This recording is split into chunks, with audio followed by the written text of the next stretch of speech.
Good morning विद्यार्थी मित्रों। धोरण 8 विषय हिंदी चैप्टर नंबर 7 हार की जीत। आपણા લેખક છે સુદર્શન। તો આપણે આ પાઠના પહેલા સૌપ્રથમ શબ્દાર્થ જોઈ લઈએ અને ત્યારબાદ આપણે પાઠને જોઈશું।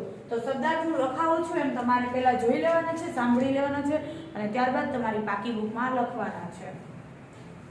તો ચાલો જોઈએ। ખરહરા। खरहरा એટલે કે कंधिया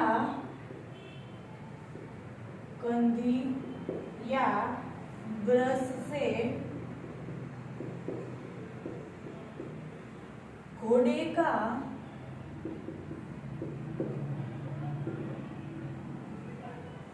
शरीर साफ करना, शरीर साफ करना। बीजू छे असबाब એટલે કે વસ્તુ અને સામાન। પછી છે કરુણા એટલે કે દયા। પછી કીર્તિ એટલે કે યશ। પછીનું છે પ્રશંસા એટલે કે તારીફ। પછી છે વિચિત્ર એટલે અનોખા। પછી અધીર એટલે બેચેન। सहसा એટલે કે અચાનક। પછી છે કંગાલ એટલે કે નિર્ધન।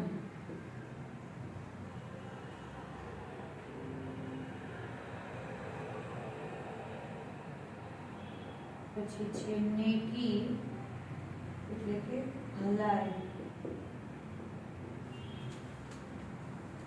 પછી છે કુખ્યાત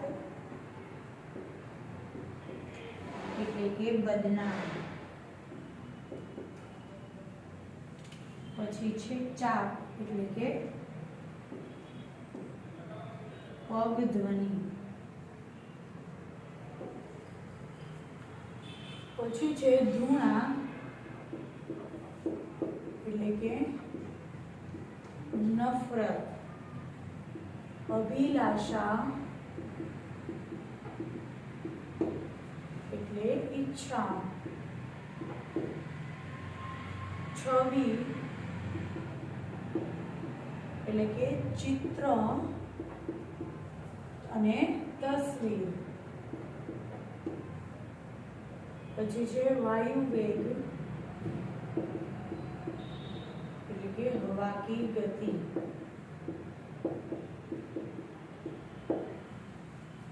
પછી છે પ્રતિક્ષણ એટલે કે હરપલ। પછી છે વિસ્મય એટલે કે આશ્ચર્ય। પછી છે પ્રયોજન એટલે ઉદ્દેશ્ય। પછી છે અપાહિજ એટલે કે વિકલાંગ।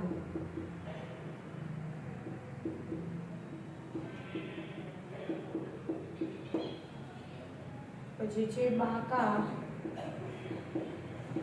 એટલે કે સુંદર और बहादुर, सुंदर और बहादुर।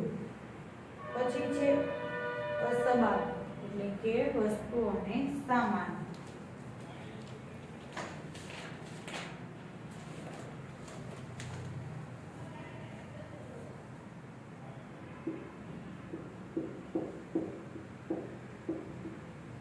પછી છે મુહાવરે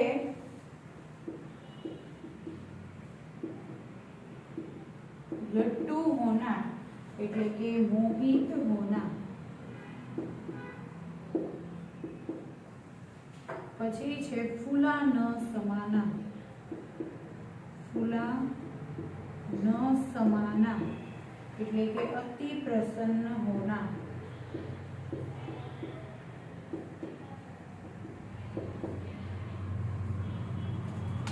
પછી છે आँख नीची होना, आँख नीची होना એટલે કે લજ્જિત હોના।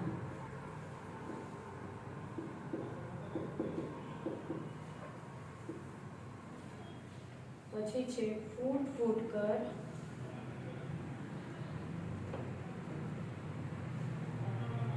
फूट फूट कर रोना,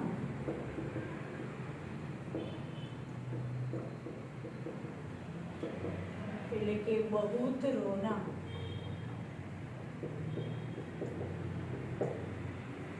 પછી છે સાપ લોટના,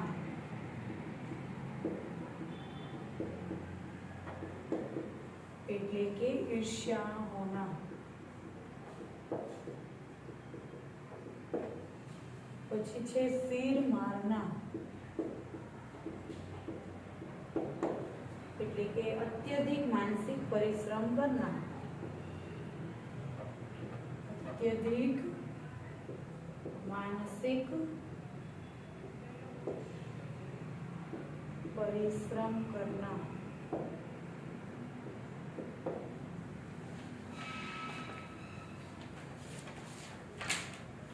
तो આપણે એકવાર સંદાજ જોઈ લઈએ।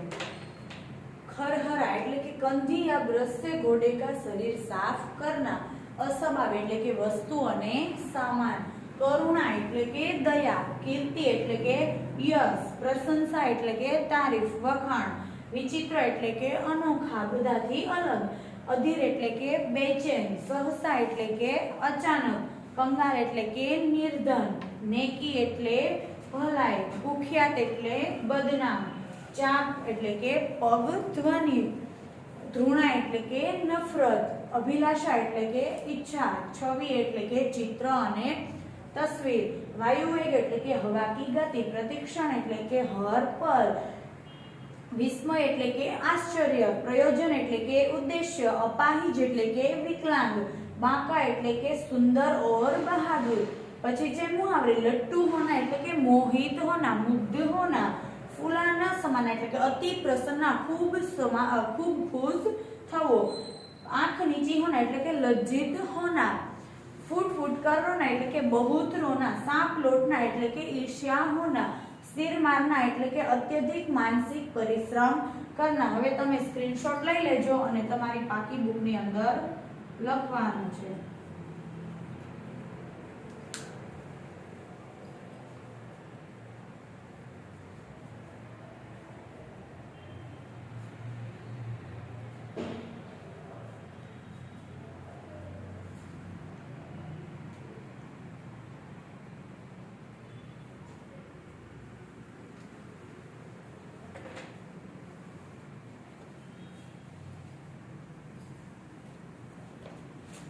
હવે આપણે પાઠ જોઈશું।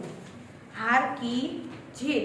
પાઠ નંબર છે 7 હાર की जीत, જેના લેખક છે સુદર્શન। સુદર્શનનો જન્મ થયો છે સન 1896 અને નિધન એટલે કે એમનું મૃત્યુ થયું છે સન 1968। सुदर्शन का मूल नाम बद्रीनाथ शर्मा है कि बद्रीनाथ शर्मा था। सुदर्शनનું મૂળ નામ બદ્રીનાથ શર્મા હતું।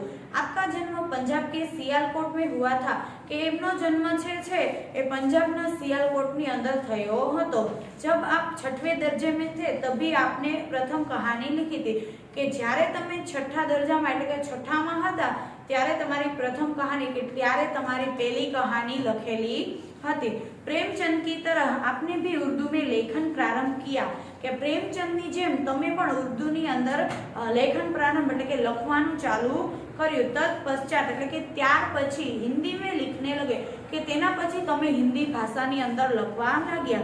नाटक, कहानी तथा उपन्यास लिखकर हिंदी साहित्य को समृद्ध किया કે નાટક, કહાનીઓ અને ઉપન્યાસ લખીને તમે હિન્દી સાહિત્યને સમૃદ્ધ કર્યું।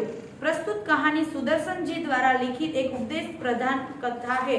કે પ્રસ્તુત જે આપણને અહીંયા કહાની આપેલી છે સુદર્શનજીની, એ શું છે, એક ઉપદેશ પ્રધાન કથા, ઉપદેશ પ્રધાન કે આપણને એક બોધ મળે એવી એક કહાની આપણને અહીં આપેલી છે, જો માનવ ભાવના ઉપર આધારિત, જે માનવ એટલે કે વ્યક્તિની ભાવનાઓ ઉપર આધારિત રહેલી છે।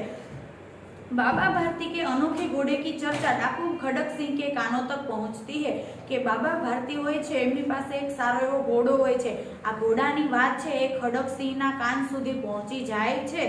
वह धोखे से घोड़ा ले जाता है અને એ ધોખે છે એટલે કે છલ કપટ કરીને એનો ઘોડો છે એમની પાસેથી છીનવીને લઈ જાય છે।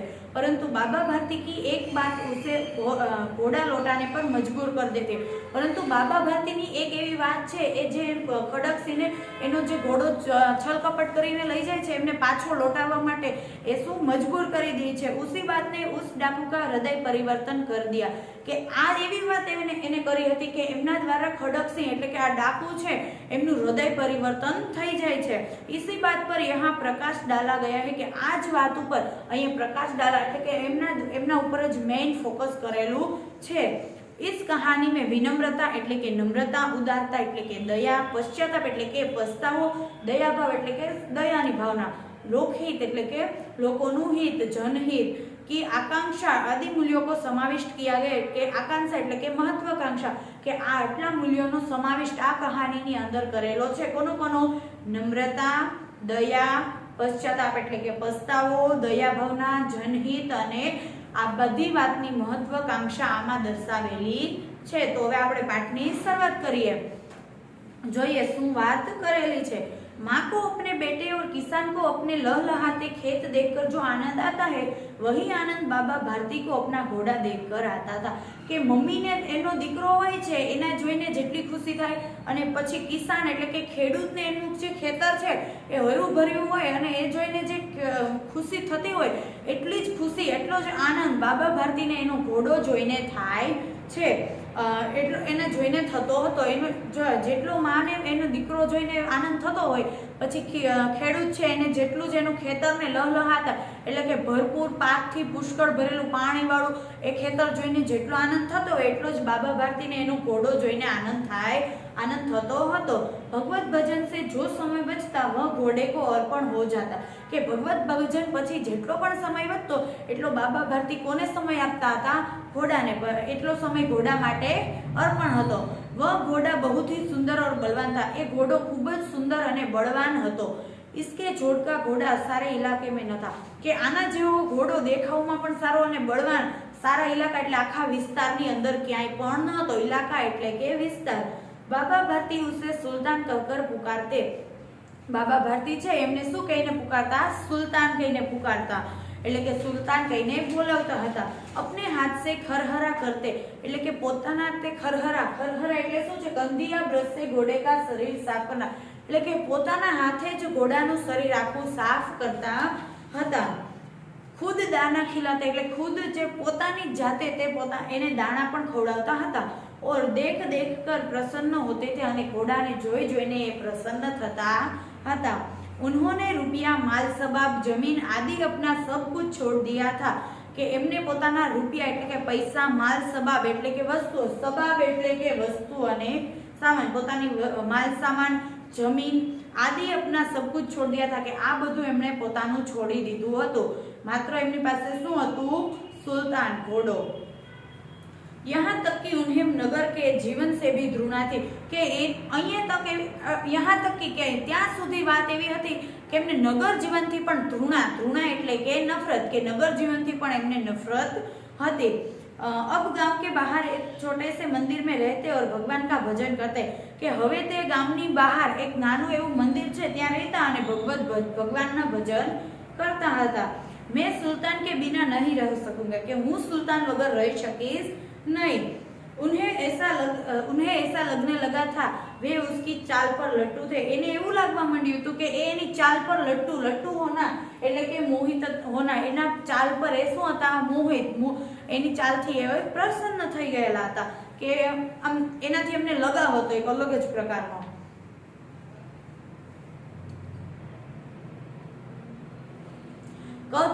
कहते ऐसा चलता बोलता है जैसे मोर घटा को देखकर नाच रहा, કે એવું કહેતા કે જાણે મોર ઘટા કરીને ચાલતો હોય એવી એમની ચાલ હતી. કોની? સુલતાનની. जब तक संध्या के समय सुल्तान पर चढ़कर 8-10 मील का चक्कर न लगा लेते उन्हें चैन न आता. કે જ્યાં સુધી સંધ્યાનો સમય એટલે કે સંધ્યાનો સમય સાંજ ટાઈમે એ સુલતાન ઉપર ચડીને 8-10 મીલ સુધી એ આટો ન લગાવે એટલે કે ચક્કર ન મારે ત્યાં સુધી એને ચેન આવતો નહીં.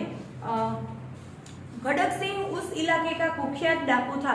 કે ખડક સિંહ છે એ ઇલાકાનો એક કુખ્યાત એટલે કે બદનામ ડાકુ હતો. लोग उसका नाम सुनकर कांपते थे કે લોકો છે એમનું નામ સાંભળીને કાપતા એટલે કે ડરતા હતા. होते होते सुल्तान की कीर्ति उसके कानों तक भी पहुंची. કે होते होते એટલે કે સમય જતા જતા સુલતાનની કીર્તિ એટલે કે યશ એના કાનો તક भी पहुंचे એટલે કે એના કાન સુધી પહોંચી. उसका हृदय उसे देखने के लिए अधीर हो उठा. કે એમનું જે હૃદય છે એમને જોવા માટે અધીર એટલે કે ઉતાવળું બની જાય છે. वह एक दिन दोपहर के समय बाबा भर्ती के पास पहुंचा और नमस्कार करके बैठ गए. એ એક દિવસે બપોરના સમયે બાબા ભારતી પાસે જાય છે અને ત્યાં બેસીને નમસ્કાર કરીને ત્યાં બેસી જાય છે. બાબા ભારતીને પૂછા खड़क सिंह क्या हाल है. કે બાબા ભારતીએ પૂછ્યું खड़क सिंह શું हालचाल છે. खड़क सिंह ने सिर झुकाकर उत्तर दिया आपकी दया है. खड़क सिंह सिर झुकाઈને એટલે કે સિર નમાવીને એવો ઉત્તર આપ્યો કે આપકી દયા है કે તમારી દયા છે. કહો इधर कैसे आ गए. કે ક્યો આ બાજુ કેવી રીતે આવી ગયા. આપણે કોઈ મહેમાન આવે તો આપણે કે કેમ આ બાજુ આવવાનું થયું આપણે પૂછીએ રીઝન કે કેવી રીતે આવવાનું થયું એમ તો એમ પૂછે છે કે કહો इधर कैसे आ गए કે કહો કે શા માટે અહીં આવી ગયા. સુલતાન કી ચાહ ખીંચ લાઈ. કે પછી એવું કહે છે કે સુલતાન કી ચાહ ખીંચ લાઈ એટલે કે સુલતાનને જોવાની ઈચ્છા અહીં મને ખેંચી લાવી. વિચિત્ર જાનવર હે દેખોગે તો પ્રસન્ન હો જાવે. કે એકદમ વિચિત્ર પ્રકારનું જાનવર છે એને જોશો તો તમે પ્રસન્ન થઈ જશો. मैंने भी बड़ी प्रशंसा सुनी है. मैं पण खूब ज सारी एवी प्रशंसा એટલે કે એની વખાણ સાંભળ્યા છે. उसकी चाल तुम्हारा मन मोह लेगी. કે એમની જે ચાલ છે એ તમારું મન મોહી લેશે. કે એકદમ સરસ પ્રકારની એમની ચાલ છે. कहते हैं देखने में भी बड़ा सुंदर. કે કહેવાય છે કે જોવામાં પણ ખૂબ સરસ છે ખૂબ જ સુંદર દેખાઈ આવે છે. કોણ? સુલતાન. क्या कहना जो उसे एक बार देख लेता है उसके हृदय पर उसकी छवि अंकित हो जाती है. કે क्या કહું એના વિશે હું શું કહું. એકવાર જે એમને જોવે છે એમને એમના હૃદય પર આ ઘોડાની છબી એટલે કે એમનું ચિત્ર તસવીર એમના હૃદયની અંદર અંકિત થઈ જાય છે. એમને બધાને આ ઘોડો ગમવા લાગે છે કે હૃદયમાં બેસી જાય છે. बहुत दिनों से अभिलाषा थी आज उपस्थित हो सका हो. કે ઘણા બધા દિવસોથી જોવાની ભાવના હતી પણ આજે અહીં હું આવી શક્યો છું. બાબા ભારતી व खड़क सिंह अस्तबल में पहुंचे. બાબા ભારતી અને ખડક સિંહ છે એ અસ્તબલ એટલે કે તબેલામાં પહોંચે. અસ્તબલ એટલે શું થાય? તબેલો. એટલે કે બાબા ભારતી અને ખડક સિંહ છે એ બંને ક્યાં પહોંચી જાય છે? તબેલામાં. બાબાને ઘોડા દિખાયા ઘમંડ से. બાબાએ ઘોડો બતાવ્યો કેવી રીતે ઘમંડ से કે એક આમ અલગ જ મિજાજથી બતાવ્યો કેમ કે એમનો ઘોડાની સુંદરતા જ કંઈક અલગ પ્રકારની હતી એટલે એમને પૂરા મિજાજથી એમને ઘોડો બતાવ્યો. ખડક સિંહને ઘોડા દેખા આશ્ચર્ય છે. ખડક સિંહે ઘોડો જોયો આશ્ચર્યથી ઘોડાને જોયો. उसने सहस्ત્રો घोड़े देखे थे. કે એમને સહસ્ત્રો એટલે કે હજારો. સહસ્ત્રો એટલે શું થાય? હજારો. એમને હજારો ઘોડાઓ જોયા હતા परंतु ऐसा बाका घोड़ा उसकी आंखों से कभी न गुजरा था. परंतु आवा बाका એટલે કે સુંદર ઘોડો એની નજર સામે ક્યારે આવ્યો ન હતો. બાકા એટલે કે સુંદર. અહીંયા આપણે લખાયેલું છે બાકા એટલે કે સુંદર અને બહાદુર. પરંતુ આવો ઘોડો સુંદર અને બહાદુર એમની નજર સામે ક્યારે આવ્યો ન હતો. उसकी आंखों से कभी न गुजरता. એમની આંખો સામે ક્યારે આવ્યો ન હતો. सोचने लगा भाग्य की बात है કે એ વિચારવા માંડે છે કે નસીબની વાત છે. ऐसा घोड़ा खड़क सिंह के पास होना चाहिए था. કે એવું વિચારે છે કે આવો ઘોડો ખડક સિંહ પાસે હોવો જોઈએ. એને એવું વિચારવા માંડે છે કે આવો ઘોડો ખડક સિંહ પાસે હોવો જોઈએ. તો इस साधु को ऐसी चीजों से क्या लाभ. કે આ સાધુને આવી ચીજથી શું લાભ, કે આવી વસ્તુથી સાધુને શું લાભ થશે એવું પૂછે છે। कुछ देर तक आश्चर्य से खड़ा रहा, થોડીક વાર સુધી આશ્ચર્ય એટલે કે આમ દંગ થઈને ઊભો રહી જાય છે। इसके पश्चाताप उसके हृदय में हलचल होने लगी, કે આના પછી એમના હૃદયમાં હલચલ કરવા લગી કે એમની પાસે આ ઘોડો હોવો જોઈએ। એમના માટે એમને ક્યાંય ચેન નહોતો થતો, બેચેન હતા। बालकों की से अधीरता से बोला, परंतु बाबा जी इसकी चाल न देखी तो क्या, પણ બાળકો की અધીરતા એટલે કે એમની જે આતુરતા હતી એમનાથી એ બોલી ઉઠે છે કે પરંતુ બાબાજી इसकी चाल न देखी तो क्या, કે બાબાજી આની ચાલ તમે ન જોઈ તો શું એમ પૂછે છે। બાબાજી भी मनुष्य ही थे, કે બાબાજી છે એ શું હતા, એ પણ માણસ જ હતા। अपनी वस्तु की प्रशंसा दूसरे के मुख से सुनने के लिए उनका हृदय अधीर हो गया, કે એમની પોતાની જે વસ્તુ છે એની પ્રશંસા એમના વખાણ છે બીજાના મોઢે સાંભળવા માટે એ શું થઈ જાય છે, અધીર આતુર થઈ જાય છે। घोड़े को खोलकर बाहर ले गए, घोड़े को खोलकर बाहर ले गए, घोड़ाने खोलीने एमने जे चाबुक होय छे एमने खोलीने ए बहार लई जाय छे। घोड़ा वायु वेग में उड़ने लगा, घोड़ो छे वायु वेग में એટલે કે फासम फास दौड़वा માંડે છે। घोड़े की चाल देखकर उसके हृदय पर सांप लौटने लगा, घोड़े की चाल देखकर के घोड़ो जे चाले छे एनी जे चाल देखकर एमने શું થઈ જાય છે, એના હૃદય પર सांप लौटने लगा, હૃદય પર सांप लौटने लगा એટલે કે ઈર્ષ્યા, એટલે કે એમને ચાલતો જોઈને એને શું થાય છે, ईर्ष्या થાય છે। वह डाकू था और जो वस्तु उसे पसंद आ जाए उस पर वह अपना अधिकार समझने लगता था। એ એક ડાકુ હતો અને જે વસ્તુ એમને ગમી જાય છે એમના ઉપર એ પોતાનો અધિકાર સમજવા લાગે છે, પોતાનો હક જતાવવા લાગે છે। उसके पास बाहुबल था और आदमी थे, એની પાસે બાહુબલ એટલે કે શારીરિક શક્તિ હતી અને આદમી પણ હતા। जाते जाते उसने कहा, बाबाजी मैं यह घोड़ा आपके पास न रहने दूंगा। जाते जाते એવું કહી દે છે કે બાબાજી આ ઘોડો છે એ હું તમારી પાસે રહેવા દઈશ નહીં। હવે આગળનું આપણે નેક્સ્ટ લેક્ચરની અંદર જોઈશું।